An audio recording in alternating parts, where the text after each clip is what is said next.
Welcome to Dose of Social, your recipe for social media success. I'm Lindsay Mauk, I'm Kayla Pearlstein. and this is Dose of Social. You haven't made that noise in a while. I know, I always like to make noises. So today we have a very special guest who I'm so excited to have on the podcast, Emily Raiber, Emily Raiber Media. Emily and I have known each other for a long time now through our mutual friend, Celine. Shout out to Celine Darkelstanian. So we met a number of years ago, and now for the past 2.5 years or so, has it been 2 years? At least, yeah. I think it's been at least. We've been working together on client projects and collaborating. It's been amazing. So excited to have her on the show today. I'm so happy to be here. Thank you guys for having me. I love your show and I love what you're doing. Thank you. Thank you. So, Emily, can we get started by having you introduce yourself and share a little bit about your background and how you got started? Sure. I'll just be brief. I basically know Celine because I worked in television most of my life. I was a producer, news producer for about 15 years. And after my son was born, because you're not busy while you're on maternity leave, I started helping some TV personalities create content for their Instagram channels as Instagram was starting to pick up.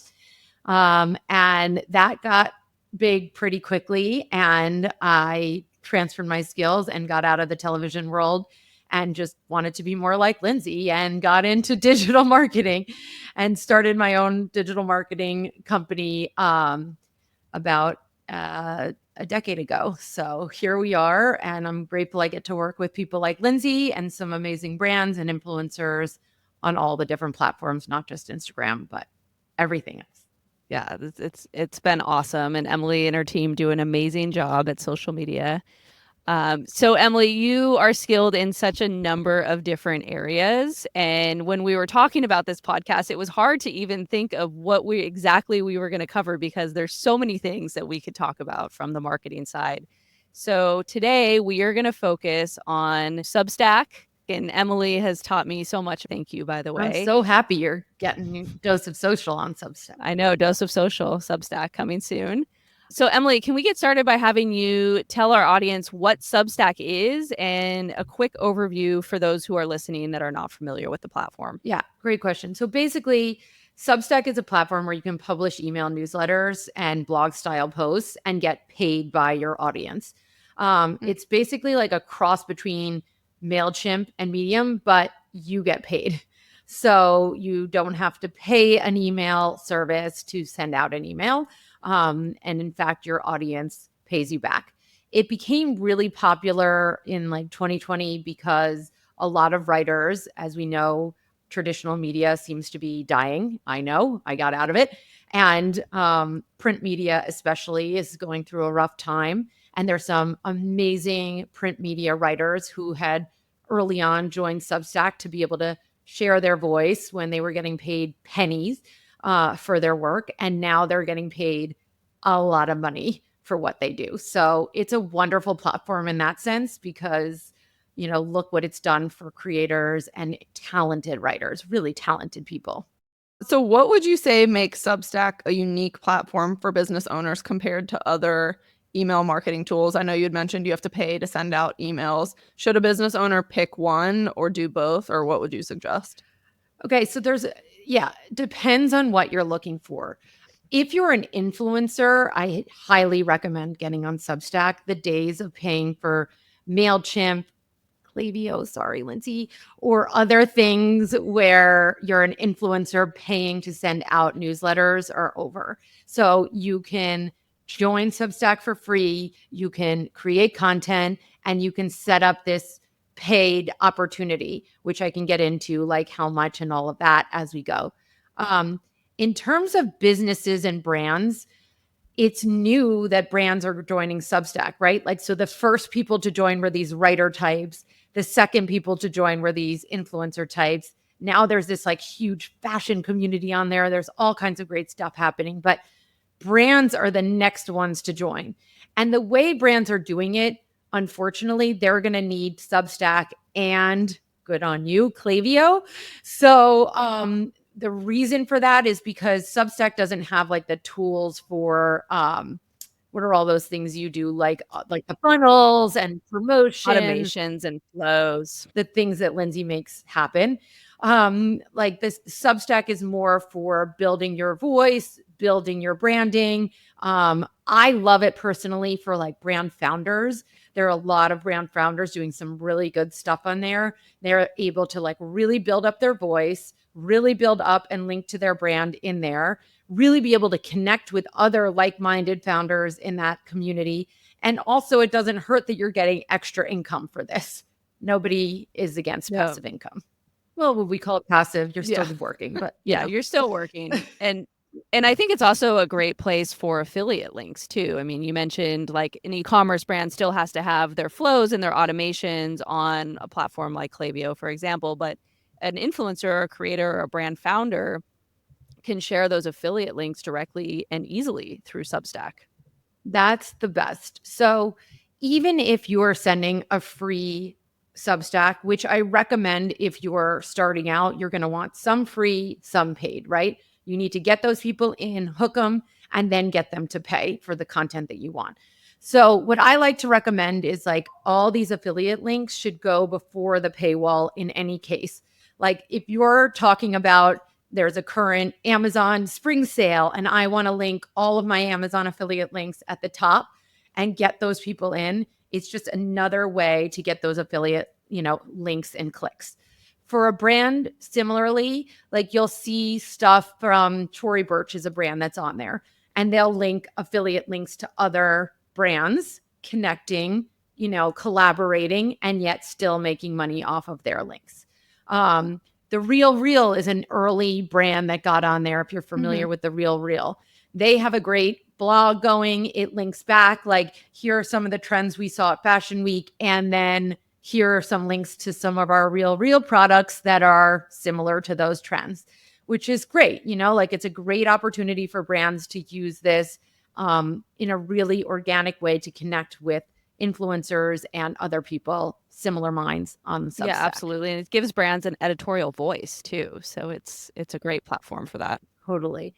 I mean, Lindsay, from like email marketing, sometimes the founder emails do the best in what we've seen from your work. Like, so it's yet another way for the founder to really, especially in female founded brands, like those female founders having a presence on social, only increases the brand's visibility and makes people more enthused about supporting that brand. Yeah, absolutely. People love a good brand. They love a good brand story, and they love a good founder story even more. Totally. Would you say, this might not even be one of the questions. That's okay. But hit me. Would you say that Substack, so you're talking about a lot of brands, but what about service-based businesses? Would that be a good space for them to be in? Like marketing agencies, construction companies. I know both Lindsay and I work a plumber. on those types of clients. Yeah, like let's take a plumber because that's a great example. Okay. So I personally think any business could find an angle on this. And if you're a plumber and you're seeing like, these are the do's or these are the don'ts, or this is what I'm seeing this month, or, by the way, it's winter in wherever town I am, and this is how you need to winterize your pipes, or this, that, and the other thing. Then there's also an opportunity for you to set up some sort of Amazon shop, sell your products, sell the plunger that you want. Like, I think that the future is everybody only sharing affiliate links through text, emails, like even individuals. Like if I were to text my friends at dinner, I'm like, okay, we just got done with dinner. I shared, I talked about 5 different things I use for sleep or whatever. And now I'm sending you all my affiliate links after dinner for my 5 friends, and they're all shopping. Like the future is everybody sharing only affiliate links. If you're a plumber, if you're an investor, if you're anything out there, I highly recommend that you check out Substack. Start by reading it. Start by checking out similar companies. You could be the first plumber who really takes it to the next level. Yes, we might see Stan the plumber on Substack in the future. Let me help you. Yes. Contact Emily. So by the way, I always have on my Substack, I have pinned like my 5 top tips for getting started. And the first one is like finding your niche, like making it your thing. So if you're Stan the plumber and you're out there like really owning this and making it your thing, I think you have a great opportunity to be really popular. Yeah, that's a great segue too into talking about how a business owner could get started on Substack. So you said step 1 is finding your niche. Like, what would you say the next steps are? What are the things that you share on your Substack that you can share here on Yeah. Dose of Social? Of course. So I exclusively, I my TV days never go away. I definitely like find your niche and also make it clear what you're offering from the beginning. So like, how much is it going to be? How many posts a month, are you going to be offering? Let's say, for instance, like, make the commitment that you can handle. Like for me, it's, once or twice a month, and there'll be one paid, one free. Some people it's for a month, 2 paid, 2 free. Some people like to do all paid. They just can't deal with creating content for free for everyone. Also understandable. In that case, I would give them a little something to bite on in the beginning and then, put the rest behind the paywall. The number 2 thing is like keep it consistent. Like, making it happen obviously is a big part of it, but also keeping your messaging consistent, your branding consistent, what you came there for consistent, all of that. I always tell people to keep their ears open. That's my number 3. Like find your, like, for me, I'll go to Lindsay and be like, you're my confidant. Do I sound stupid in this? Like, because you are putting it out there and you need somebody to be honest with you and say like, girlfriend, this isn't working. Or like, I see what you're trying to do here. Whether that's a digital marketing agency or just a really good friend. And, it always helps to have someone in your corner.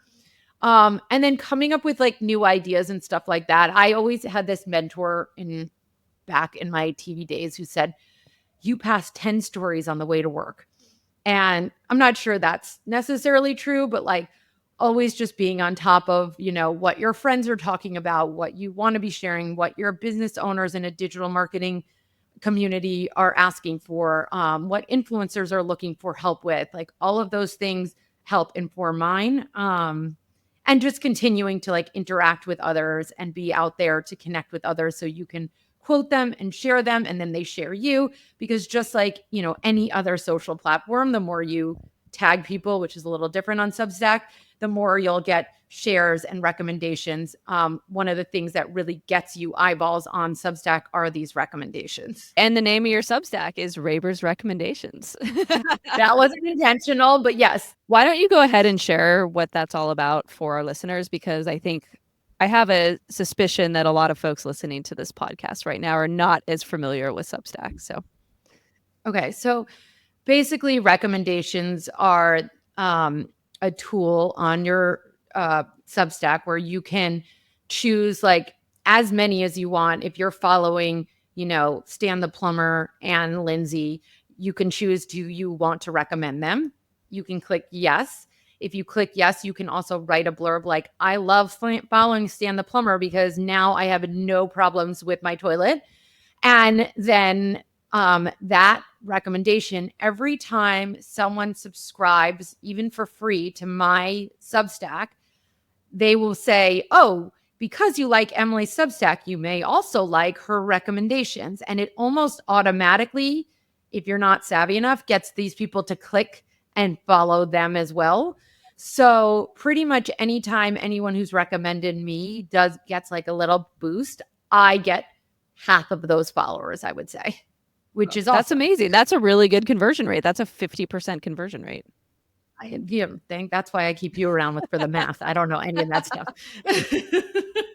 What types of content? I know you were talking about affiliate links and kind of the future of affiliate links, but what types of content would you say resonate the most with Substack audiences, and what should business owners focus on? I guess both service-based and, product-based. So at the moment, the highest rated Substacks, the top 10, if you will, are all political or economic. So I'll just go out and say, if you're in that field, like you better be on Substack because these people are making tens of millions of dollars on their Substack no exaggeration. Wow. So those are rather large and huge, influential Substacks. I would say the next like 100, there are in there a lot of strong voices, clear takeaways, and consistent tone, like people talking about the same thing in different ways, different weeks with great recommendations. And keeping their frequency consistent is so important. If you drop off, people are going to drop off too. Yeah, the frequency is really important. I'm working with a brand right now that is going to be launching on Substack next month, relaunching on Substack next month. I think I was paid by Substack. I'm so excited. And one of the things that we talked about was having that content and making sure that we have all the content basically baked in like for a month at a time so that we can roll it out consistently and maintain that frequency going forward. That's something that Kayla and I follow with the podcast too. It's just so much easier if you can put the content in the bank. Yeah. I mean, you remember when brands were launching like, like TikTok became big, or even Instagram for that matter. Like the social media job wasn't a job. They were like, oh, we could just get our HR team to do it. Or like, I don't know, they could do it in their free time or something like that. And now people are realizing that Substack is something that they may want to invest in. They may want to hire someone to ghostwrite for, or they may want to assign, like in a lot of these fashion brands, they assign a creative director to use that voice, and they're then paid to do their Substack. So I think that's really interesting for businesses to think about, like how you're going to allocate those dollars to get to Substack and then to get it to give back to you. Yeah, that's so interesting. And I mean, when it comes to businesses figuring this out, how would you recommend they structure their Substacks to keep readers engaged? I know we talked about frequency, but are there other tips that you can share that can help build that engaged audience? When you're in drafts on your Substack, you can actually see, you guys are probably familiar, like the length of time of the read. I think it's really important that they check consistently, like what Substacks are working for them in terms of the ones that they've sent out and the length. As Substack becomes more prevalent, people are getting, less and less likely to click and follow because they don't want 8 million emails in their inbox, right? So it's thinking about how you're going to best make use of this email as it goes out and the time that I'm getting out of these people. Almost like you do with your Klaviyo or your MailChimp or anything else you're using as a brand. But really being mindful of what that time sweet spot is for you and how that's working. I think it's gotten a little cheesy, if I can call, not by name, but to call a few people out. Like there are influencers who are like, okay, you're going to pay me $6 to $8 a month, and I'm going to send out a newsletter every week. And I was paying for one of those at one point. I'm not anymore. So you won't be able to find who this person is through my Substack. But somebody was sending out newsletters, and they started to just get shorter and shorter and shorter, to the point where there was a paid Substack that was like, here are the top 10 things I want for Christmas. And it was just like 10 links, affiliate links in a paid Substack. I'm like, I'm not paying for this. Like, we need to give it a lot of thought and, make it work for the brand, obviously, but also like, don't dumb it down so that the audience is just like angry for paying. Yeah, I mean, where's the value in that, right? It seems like the value there is from the influencer. Like, yeah, buy me these things. 1,000%. Like, I made 10 things that I want, and if you click on them enough and I get enough sales, I'll get all 10 of them. Wild. What would you say are some of the best strategies for growing a subscriber base? I know you had mentioned the recommendations. What else have you found that works? So I know that if you have a large social, obviously, and you can post about this is amazing, right? So if you are in a position where you have even a decent sized social, and you can say, okay, here are the 2 or 3 things that I offer on my social media, and here's the one thing that you can't get on my social media, but you can get if you pay for my Substack. this is working so well, let's just say with like chefs or cooks or, culinary people in that space, because instead of putting the recipe for a link in the bio or putting their recipe in their caption or even screenshot my recipe in your stories, they're like, here's the link to my Substack. You can pay to have that recipe. And, that's been brilliant for Substack. I remember reading about this one chef cook who pitched a cookbook to like all the publishing houses. They were like, you don't have a social media following. Sorry, you're not doing this. And she just built this like massive thing on Substack almost overnight by saying on her social, like, you can't have the recipes unless you pay for the Substack. So it's just like a really great way to tease that and then have people convert. So amazing if you have the social and you have the ability to carve out one thing that you can keep reserved for your Substack. If you don't have the social, it's obviously a little bit trickier. I highly recommend if you're just starting out and you're like, I don't use Instagram, I don't use Facebook, I'm going straight to Substack, this appeals to me.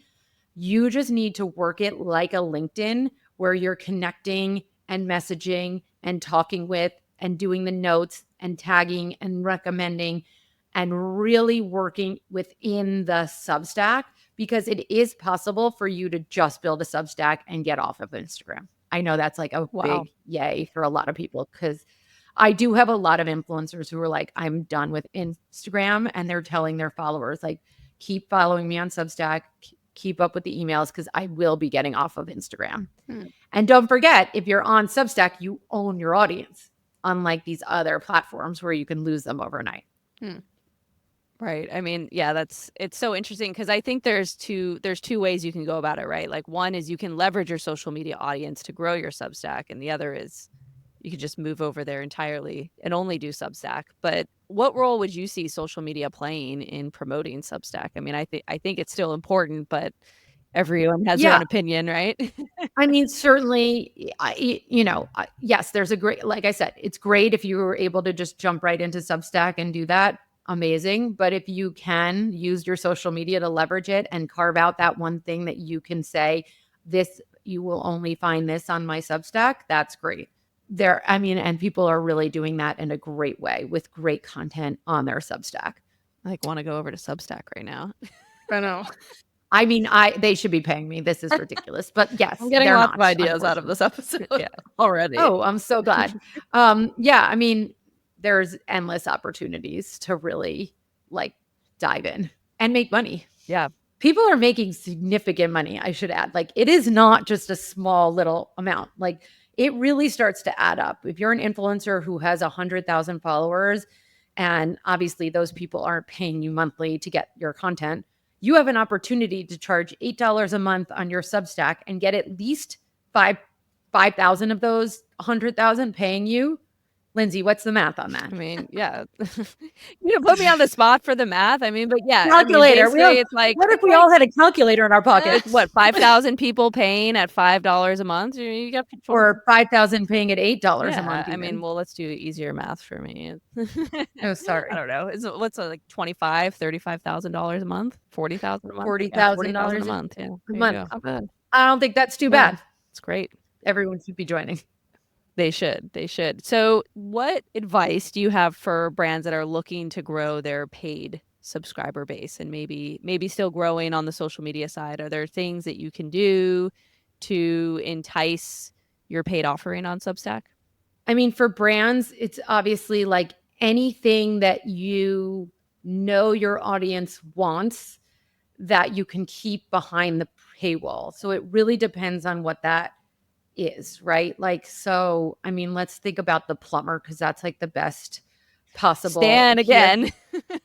I mean, he's the most generic business that I can think of, right? So if Stan the plumber is looking to grow his paid Substack and he's writing these things and it's growing, but people aren't paying, what you want to do is, if you're thinking about your draft, all the stuff that's at the top is getting smaller for your free audience and your free offerings, and below the paywall is getting larger. What you're offering below whether it be like, this is the number one tip to avoid having a plumber at your house once a year below the feed, right? Like that's below the paywall. So all of those type of things, you have to have a really good teasable moment right there underneath the paywall. And that, that could work for brands. You could also be offering them, like, if you're going to be paying, maybe they're getting a discount code. Maybe that pays off, somewhere on there. It just depends on what your numbers are and how that's all adding up. That's where Lindsay has to do the math. 40,000 a month. That's right. Yeah, then they get a 20% discount. I don't know. The best thing is the way that individuals are, enticing people to join the paywall, which is like, those big storylines that we all see influencers bring in a big way. What do those storylines look like when you start to break them up? Like, oh, you want to hear what's happening with my baby not sleeping at night? Pay here.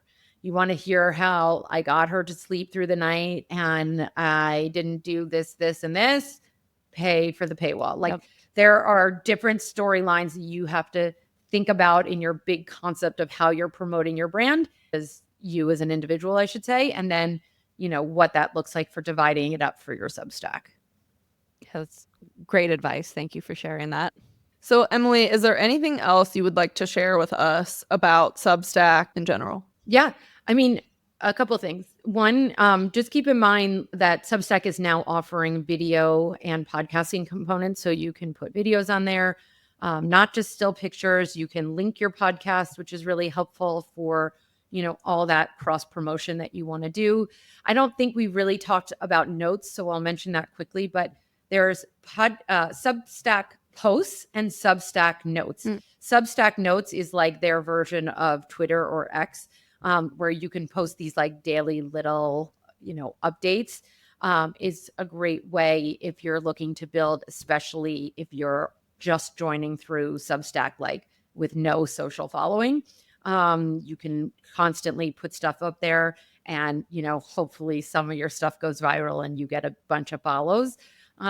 It's great for just promoting your posts from time to time.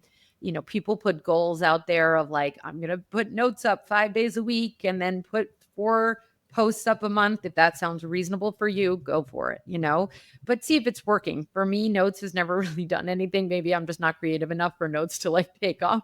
But if you have a great note, do it by all means, like put that stuff out there. If you were great on Twitter/X, go for notes because you're going to be great on that too. Nice. And then I would just end by saying, like, look for Substacks, not only the ones that will help you grow that you can follow for tips and stuff like that, but also ones that you just admire in a space that you may not be in, because you can take some of those things and use them for the space that you are in. Yeah, that's great advice and feedback. Thank you for sharing. Mm-hmm. Well, Emily, this was amazing. So much good information about Substack in this episode. Thank you so much. If anyone wants to find you on social media, where can they find you? At Emily Raiber Media and Raiber's Recommendations on Substack. All right. Thank you so much, Emily. Yeah, thank you. Guys, thanks for having me.